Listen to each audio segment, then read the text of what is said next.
The Confederation is pleased to sponsor tonight's forum as one example of carrying out our mission to serve our fellow neighbors. Thank you, Dr. Bob. I'd like to extend a personal welcome to all the candidates and thank you on behalf of the Confederation for taking the time and energy that it takes to run for public office. With that said, let's begin with the introductions and the opening statements.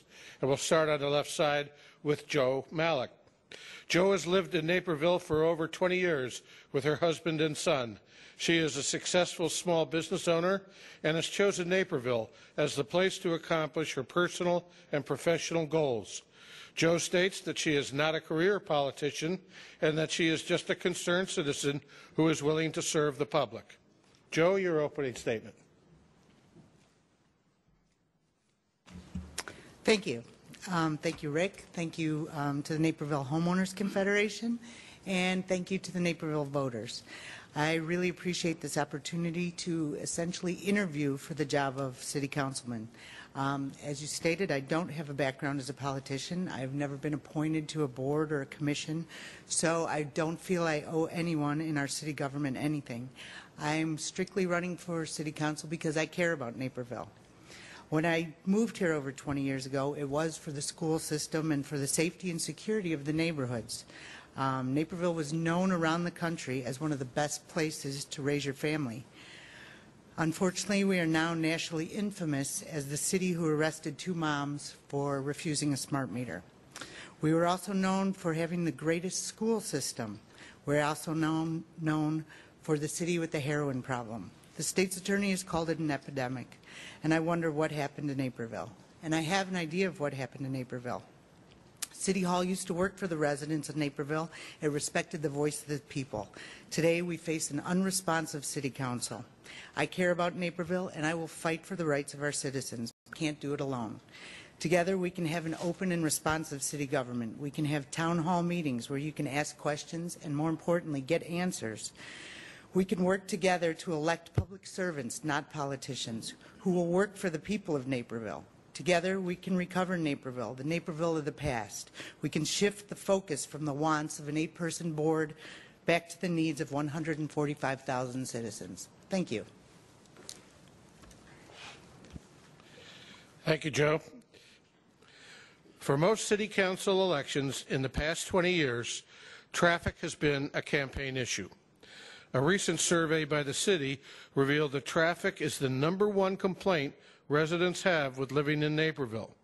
However, some of the traffic comes from neighboring suburbs and involves roadways that are under the administration of governmental entities other than the city of Naperville. If you are elected, 1, what specifically will you do to reduce the traffic problems in Naperville? 2, how do you propose to do all that, including the procurement of any necessary funding? And 3, what assurances will you offer voters that your endeavors will improve traffic movement? Have that question in mind.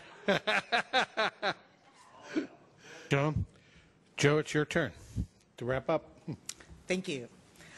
When I moved here, there were half as many residents, and of course there was half as much traffic, and people still complained about congestion. And there's been talk of widening roads and adding additional lanes, and this is expensive and unsustainable in the long term. Study after study has showed that the congestion reduces in the short term, but as soon as people are encouraged to use that road because the traffic's lessened, the traffic increases and you have congestion again. And it's not always viable to expect to be able to get more land, especially on Washington Street. How will we add right turn lanes but by taking property away from businesses? One real way to ease congestion is to reduce or at least not increase the density in certain areas. Right now, Water Street was just approved by City Council, and traffic studies have shown that will definitely increase density in traffic. The service grades, level of service grades in the traffic study show the grades going from C's and B's down to E's and F's. Some of them, they didn't even have letters low enough to cover what was going to happen. We have to remember that Washington Street is where Edward Hospital is located. We need to be able to get to Edward Hospital in an emergency fast, and by increasing traffic right there at Aurora and Washington, it can take precious moments away, and those precious moments can be the difference between life and death. Thank you. Thank you, Joe. We've now come to the portion of our forum where we're going to have questions from the audience. Each of you will have, generally speaking, 45 seconds to answer each question, and you'll all have a chance to answer each question. There are a few questions for which we'll ask you to give briefer answers. All right, here's the first question, folks. What are the three main issues facing Naperville going forward? And now we'll go back to the other side. Joe? Thank you. First, I think Water Street is a big issue, and if it was a great project, they would not be using TIF money, and they would not be asking for taxpayer incentives. I don't think the project should have passed, and I think if that does go forward, we're going to be in for a lot of trouble right there in Washington. The density there is going to change the face of our downtown area forever. It's not something then that we can take off a few stories later and get back. Naperville is great the way it is, with the old sitting next to the new. It's a charming place. People love coming to downtown Naperville for the Riverwalk, for the small businesses. If you put something like this there, it's going to ruin Naperville. Thank you. Now that we've talked about some generalities, here's a question from the audience about a more specific point, and we'll begin the responses with Wayne, and then move again to the right. Here's the question. What, if anything, should be done about the increase in disturbances, police calls, and crime associated with the bars downtown late at night, or particularly on weekends? Back to you, Joe. Thank you. I believe the bars have to realize that having a liquor license in downtown Naperville is a privilege, and they should treat it as such. Aren't stiff enough. There should be a 3-strike rule and take their license away, plain and simple. I understand they generate a lot of revenue. Somebody will fill their spot. It's a very desirable location to open a bar. We have a college right there. We have a vibrant downtown. We'd have no problem filling that spot. So, more than once, you get fined. Second time, lose your license for a couple days. Third time, it's gone completely. And if you make the penalty more expensive than the solution, they will put the solution into place, and it won't happen. Thank you. Thank you, Joe. What specific measures can the city employ to draw more small businesses to Naperville? Thank you, Joe. I agree. Naperville has done a good job attracting small businesses to Naperville, and we need to retain them. When a small business goes out of business, as some do, it's not as devastating as when an Office Max that holds 1,500 jobs moves, or when a Kmart that has hundreds of jobs moves. I would like to develop stronger roots with our small businesses and have more of them. Along Ogden Avenue, there's so many storefronts sitting vacant. I think if we just get out of the way of small businesses, they will come and they will build here. Thank you very much. Have you personally or as a member of a special interest group filed a lawsuit against the city? And folks, this is an easy one. Let's limit the answers to 30 minutes here, please. 30 seconds. Joe? Yes, I believe that question was directed directly at me. Yes, I have. And I just want everyone to know, the lawsuit has nothing to do with money. I have never tried to get a penny from Naperville. What it was about was protecting my rights as a citizen of the United States and as of Naperville. Thank you very much.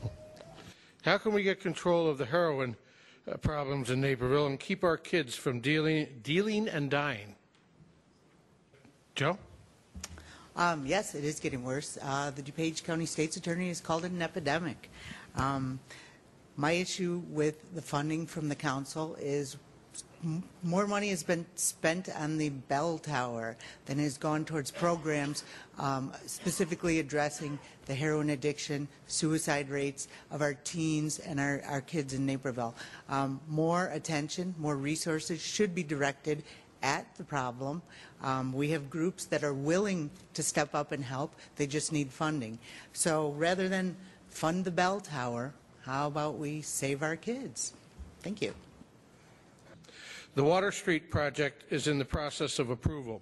For current council members, how did you vote and why? For non-incumbents, where do you stand on this project? Thank you, Joe. Joe? Yes, I would have voted no. There was a 2030 vision plan, and it didn't stick to it. They're asking for variances. They will be asking for money, even though the TIF and TIF money is supposed to be for something that the city holds title to. That's why this is becoming a public-private project. I don't oppose a hotel there. Geneva has a perfect, nice boutique hotel, the Harrington. That would have looked great on our Riverwalk.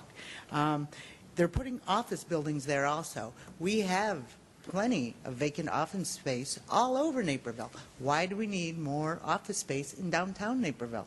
Let's fill the ones we already have. We've already talked. How do we get more businesses here? Well, it's not to build more empty space for them. They're not filling what we have. Thank you very much. Thank you. It looks like we have time for one more question and perhaps a short answer on this one.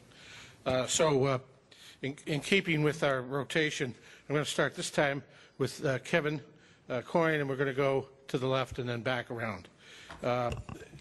Here's the question, and please, let's try to answer this in 30 seconds, okay? For Naperville, do you support an at-large system of government or the district/hybrid approach? Joe? Yes. The question really shouldn't be are you for it or against it. It was voted on by 64% of the residents of Naperville, and a 2-to-1 margin said they wanted districts.